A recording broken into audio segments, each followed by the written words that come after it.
sine number lena eyayisisuliwe wasimanga ukuthi izoba u-34369/15 and futhi ke kwakune magazine eyodwa. 3.2 18 9mm parabellum caliber cartridges not marked. Uthi ke wathola inhlamvu ze 9mm parabellum ezingamakiwe ezishumi nesishiyagalombili. 3.3 10 9mm short caliber cartridges not marked. Wathola nama short caliber cartridge 9mm ayishumi angamakiwe. At paragraph 6, Lieutenant Colonel, he says the following: I examined and tested the pistol mentioned in 3.1 and found 6.1, the pistol mentioned in 3.1 functions normally without any obvious defects. Uthi ngasihlola ke leso sibhamu esiku-3.1 ngathola ukuthi leso sibhamu esiku-3.1 siyasebenza futhi asina lutho olukhombisa ukuthi singabe siphukile.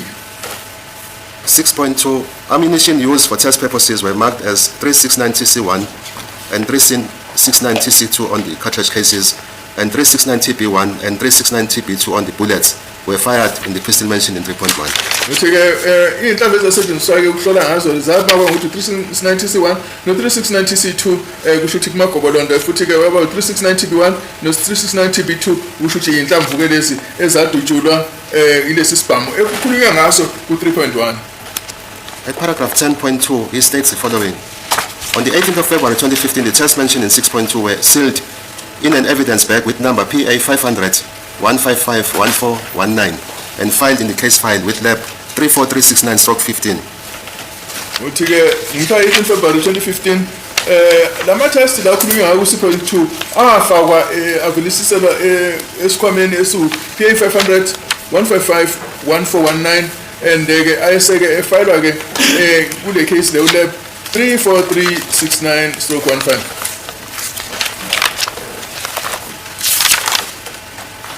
Lieutenant Colonel, do you confirm that Warrant Officer Rulofse will have finalized his examination around the 18th of February? Yavuma ukuthi Warrant Officer Rulofse wayeyobe seqedile ukwenza umsebenzi wakhe ngomhla ka-18 kuFebruary. I agree. Yavuma.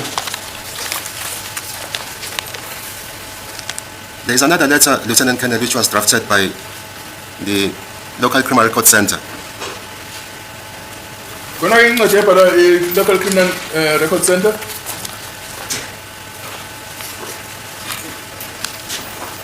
The letter accompanied the exhibit which were retrieved from the scene to the ballistic unit.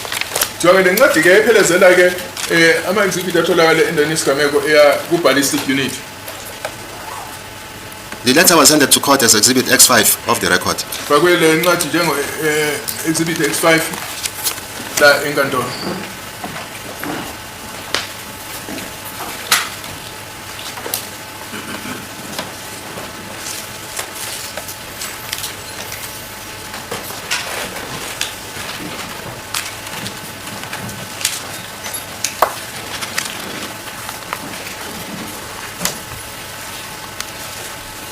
On the 27th of October 2014, at 00 hours 20 minutes, Constable Mosia arrived at the scene and found the following exhibit. Exhibit A1 is a bullet jacket from the kitchen floor collected, packed and sealed in an exhibit bag PA 500-1499210. Jonge ngomhla ka-27 October 2014 Constable Mosia wafika endaweni yesigameko and then wasethatha lama exhibit. Exhibit A kusho ukuthi ke lokho i-bullet jacket wayithola ekitchen phansi and wasithatha wayifaka esikhwameni esu-exhibit bag u-PA 500-1499210. Exhibit 1, projectile found from the kitchen cabinet top, collected, packed and sealed in an exhibit bag PA 500-2087782. Kukhona ke no akuthola njengento eyayiphonsiwe eyatholakala ekhabitheni lasekitchen ngenhla eyathathwa yasifakwa ku-exhibit bag PA 500-2087782. The forensic exhibit bag number PA 500-1499210 and PA 500-2087782 were all sealed in a forensic exhibit bag number PA 5000-342715J. So lama exhibit bag PA 500-1499210 no PA 2087782 zonke zafakwa esikhwameni esivalisisekayo uPA 500,034,2715 ngathi 1 lo sigcinile J. uJ lo sigcinile. Then the request was made to the following respect at paragraph 4. Please do the following investigation. Exhibit A1 and 1 to be examined for IBIS and to be kept for later possible comparison. Nakuke sekufaka isicelo lana kwathiwa sicela ukuthi wenze lokhu exhibit A1 no1 sicela ukuthi zihlolelwe imshini lo IBIS bese sigcinela ukuthi kube nokuqhathanisa okungenziwa emva kwalokho. Lieutenant Colonel, then the question that I'm going to pose to you is the following. From your training from the Integrated Ballistics Identification System, which is IBIS, when were these exhibits were supposed to be acquired by IBIS, the IBIS system? So wena ke ngokuqeqeshwa kwakho usike lezi inhlamvu nama ama-exhibit lawa befanele afakwe emshinini IBIS. The ordinary course will be subsequent to the examination. Hayi enjalo ke kusho ukuthi ayifanele kufakwe emva kokuthi abhekisise. Ballistic analyst will conduct an examination on these exhibits and issue a report. Mshilo uzowahlola uzosihlola lezi inhlamvu bese khipha umbiko. So the exhibits will then be handed over to IBIS or kept in the case file, which will be handed over to IBIS for acquisition. Futhi ke ngadlulisela IBIS noma afika agcina ke esikhwameni se-case file izodluliselwa ku-IBIS emva kwalokho. So the first thing that happens is that the exhibits are sent to the examiner who is going to analyze the exhibits, then issue a report. Futhi oqala ke ama-exhibit la adluliselwa ayinikwa umuntu ozowahlola. That is correct. The exhibits are will be examined by a ballistics analyst Futhi ke umhlaziyi wakwa-ballistic uyena uzosihlola kuqala. who is situated at ballistics analysis. Uyena ke usenza phansi kwaleli themba leli ballistics analysis. That is where I'm also situated currently. Ila engikhona ke nami. From there on, the exhibit, the case file will be handed over to IBIS subsection, Emva kwalokho ke case file izodluliselwa kule subsection yakwa-IBIS. where now the bullet will be acquired on the IBIS system. Lapho ke inhlamvu lana ke sizofakwa emshinini lo we-IBIS. So the first examiner, when he examines the exhibit, what does he do? For what purpose is he examining the exhibit? Manje lo hlola ke lezi inhlamvu oqala usuke enzani usuke hlola. In the case of, let me focus on Yes, the on bullets, them. Yes, on the these bullets exhibits, themselves. Ake sibheke kuqala izinhlamvu. So in the case of bullets, he will examine the bullet and determine the caliber of that bullet. Oqala ke uzohlola inhlamvu ebese bona ke ukhulu benhlamvu lokuthiwa ngephecelezi ngesingisi i-caliber.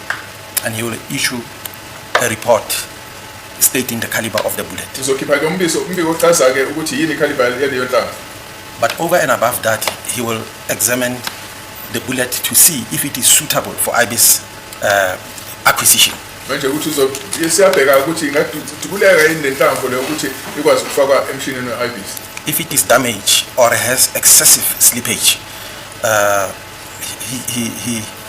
he may not send it to IBIS. Kusho ukuthi mebona ukuthi lenhlamvu lena kukhona la elimela khona noma ibe nokushelela okukhulu okuthiwa i-slippage ngesingisi angeke ayidlulisele kwa-IBIS. Because IBIS is working with certain parameters. Ngoba ke i-IBIS yona isebenza ngaphansi kwezinye kwemingcele ethize. So that report is exclusive of the report, which is at Exhibit X13D of the record by Rulovs. Kusho ukuthi ke iyayikhipha indlela umbiko lo oqala oku-extendini ka-Rulovs. So I mean, Lieutenant Colonel, that report you are referring to is exclusive of the report which was issued by Warrant Officer Rulovs as per Exhibit X13D. Kusho ukuthi lo mbiko lo awufaki yini lo mbiko ka-Rulovs. The way I see it from the documents that have just been supplied to me now, Yes. Rulovs received a firearm in a different case.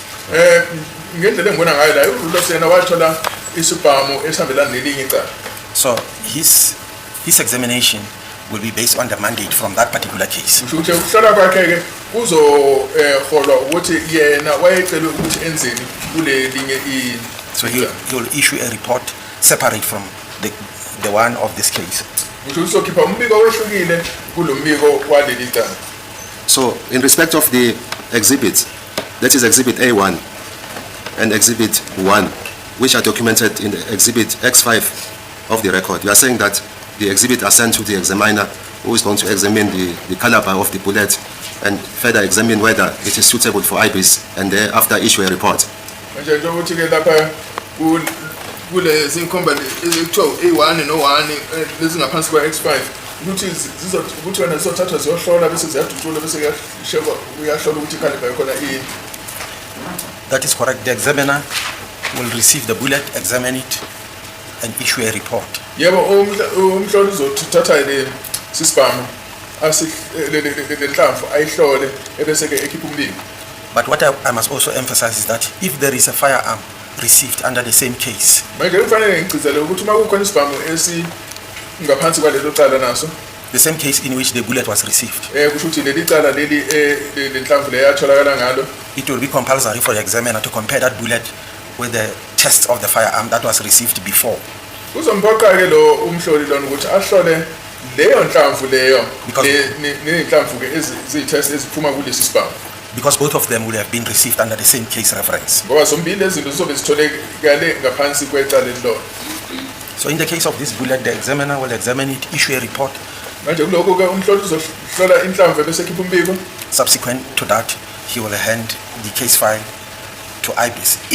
Emva kwalokho uzodlulisela ifayili ibese iyisa kwa-IBIS. If the bullet is suitable for IBIS acquisition, Uma kuwukuthi leli inhlamvu lena iyakwazi ukuthi idubuleke ukuze itholakale iyamukeleke umshinini we-IBIS.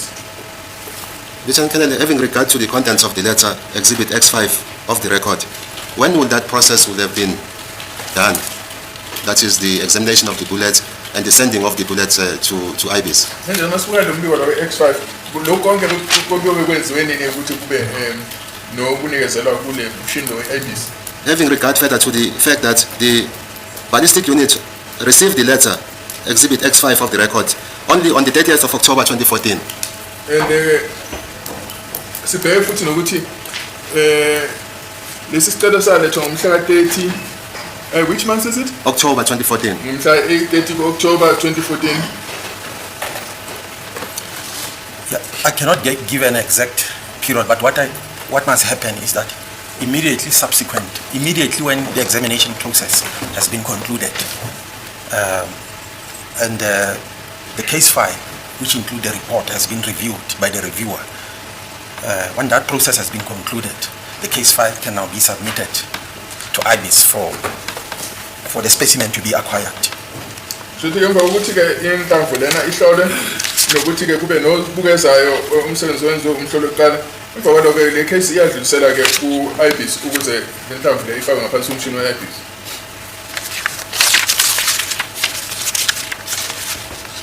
Your affidavit, Exhibit M. At paragraph 3 of your affidavit, you state the following.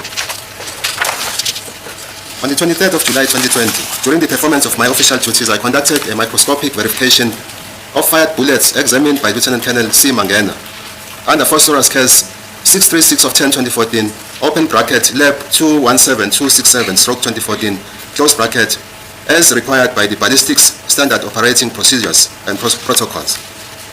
Uthi lapha ku-affidavit yakho ngaphansi kwa-paragraph 3 ngomhla 23 July 2020 ngisemsebenzini ngiqhubeka ngomsebenzi wami ngahlola ngaphansi kwe-microscope izinhlamvu ezidutshuliwe ezazihlolwe u-Lieutenant Colonel C. Mangena ngaphansi kwecala lase-Phosphorus case 636 of 10 of 2014 elaboratory njengo-21767 ka-2014 njengoba ngihamba ngenqubo ye-ballistic standard operating procedures and protocols. Is it correct, Lieutenant Colonel, that the standard or these standard operational procedures serves as guidelines? They guide you on how you should conduct your work. Kuyiqiniso yini ukuthi le nqubo lena ekusetshenziswa ngayo iyona enoholela ukuthi nisebenze kanjani?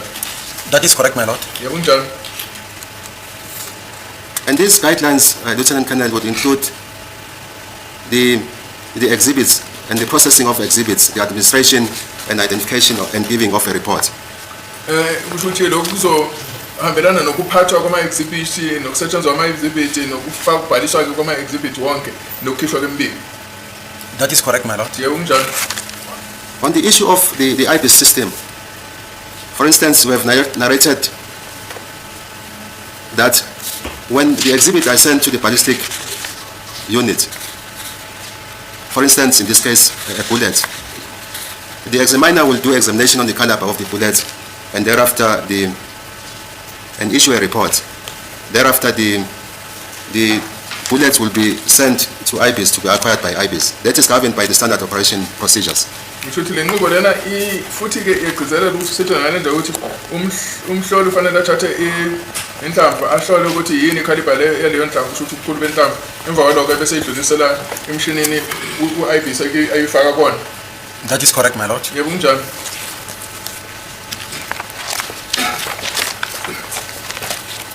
During the period of 2014-2015, was this system, the IBIS system, operational? Ngeminyaka ka-2014 no-2015 i-IBIS yayisebenza.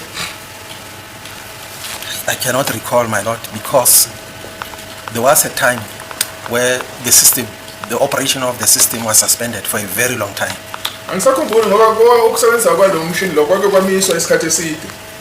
As a result of contractual issues, but I do not have the details, final details of that. Ukumiswa kwalo mshini lo kwenziwa ke inkontilaka nale zivumelwane abanazo nalaba abenzi bemishini kodwa asakhumbula ukuthi impela kwakuyisiphi isikhathi. But that was just a suspension. Nokwakumiswa kancane nje lo. After the issues were resolved, the system was brought into operation again. Emva kokuthi ke zonke ke inkinga ezazikhona zixazululwe umshini waphinda waqala ukusetshenziswa. At the time, Lieutenant Colonel, when we were in the forensic science laboratory, was there a period when a decision was taken that the IBIS system will only acquire cartridge cases fired from the 9mm pistols? Ngoba isikhona isikhathi la kwathatha isinqumo sokuthi ke i-IBIS system izosebenza kuphela ngamakhomulundo ezinhlamvu ezizohlobo lwe-9mm. Only.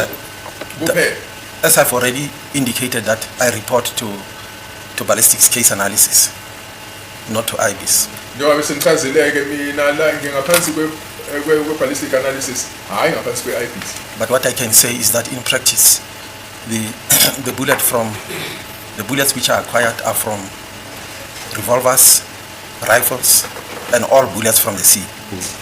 Engakusho ukuthi ke okuhlolwa inhlamvu ezivela kuma volovolo ibhamu enkulu nawo konke okuvela endaweni yesigameko. So, is it correct, Lieutenant Colonel, therefore, that the IBIS system would have acquired this bullet? This bullet was found in the crime scene around 2015. Ngaba kuyiqiniso ukuthi lezi nhlamvu leyatholakala endaweni yesigameko ngo-2015 yayobe ifakiwe kulo mshini we-IBIS. Under normal circumstances, it would have been acquired. But I also put a qualification to my earlier answer to say, if the bullet is suitable, if the examiner finds it suitable to be acquired. Yebo ngojayelekile yayobe ifakiwe emshinini. Kodwa ke ngicela ukuthi ngicacise nokuthi lokho kuncike ekutheni le nhlamvu lena yayidubuleka yini. But I also do not know if during the period indicated whether or not the system was running. Ukuthi angazi-ke nokuthi ngalesi sikhathi ekukhulunywa ngaso umshini lo wawusebenza yini ngaleso sikhathi. So you only did your examination, Lieutenant Colonel, on the 23rd of July 2015, some 5 years later after the bullet was sent to the forensic science laboratory. So nansi umsebenzi wakho mhla 23 kuJuly 2020 emva kokuthi lona inhlamvu lena ilethwe ku-National Ballistics Laboratory. On the 30th of October 2014. Ngomhla 30 October 2014. Yes, I understand.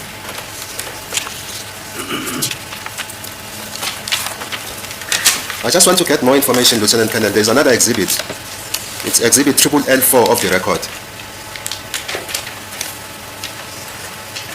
Ngicela ukuthi sibheke ku-exhibit N4.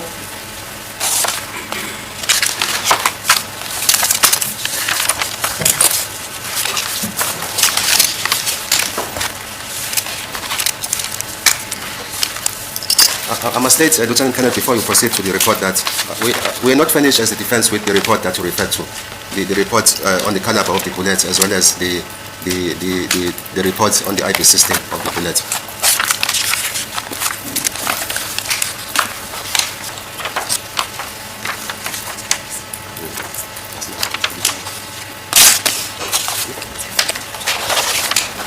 Mr. Numa, this cross-examination, where is it taking us to?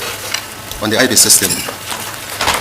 He says he received training, my lord, on the IB system. In relation to this case and in relation to this witness, because this witness only comes in the verification stage.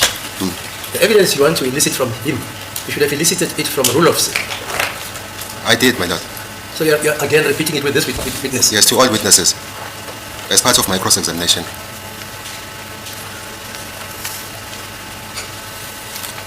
May I proceed, my lord? Yeah, I just wonder what is the relevance. Because we've been here for 30 minutes. It will assist me in the conduct of the case later on. Yeah. Lieutenant Colonel, on the 23rd of February 2015, maybe I should start here. Is there an instance where the investigation officer will specifically request that the IP system be done on the exhibits that are sent to the ballistic unit? Kuyenzeka yini ukuthi-ke umphenyi acela ukuthi izinhlamvu zidluliselwe kumshini lo ku-IBIS? According to procedure, whether or not such a request has been submitted, exhibits must be acquired into the IB system. Nanoma sifakiwe nanoma singafikiwe leso sicelo kodwa-ke wonke ama-exhibits ayadluliselwa ukuyofakwa emshinini lo we-IBIS. If the, for instance, Lieutenant Colonel, if the report or if the exhibit is sent or acquired by the IP system, will that be a report that is issued by the examiner who conducts that examination? Inhlamvu ezifakwe kumshini lo we-IBIS khona yini umbiko okhishwayo yilo ohlolayo? As I've said, from the ballistics analysis side, there will be a report. Njengoba sengishilo-ke ngapha ku-ballistics analysis sizokhipha umbiko. From the IB side, there will be a report if a hit has been made. Ngapha ngakwa-IBIS kuzoba nombiko uma kuwukuthi khona-ke okuqondanayo okusho ukuthi khona umshini lo we-IBIS akuvezayo. The correct word is a lead, if a lead has been confirmed. Manje uma kuwukuthi khona umkhondo olandelelekayo yebo kuzobikwa. Then IBIS will issue a report irrespective of whether it was requested. Kusho ukuthi i-IBIS wanendo thola lo mkhondo uzokhipha umbiko uceliwa uqedile. So that report, Lieutenant Colonel, will be in a form of an affidavit in terms of Section 212 of the Criminal Procedure Act 51 of 1977.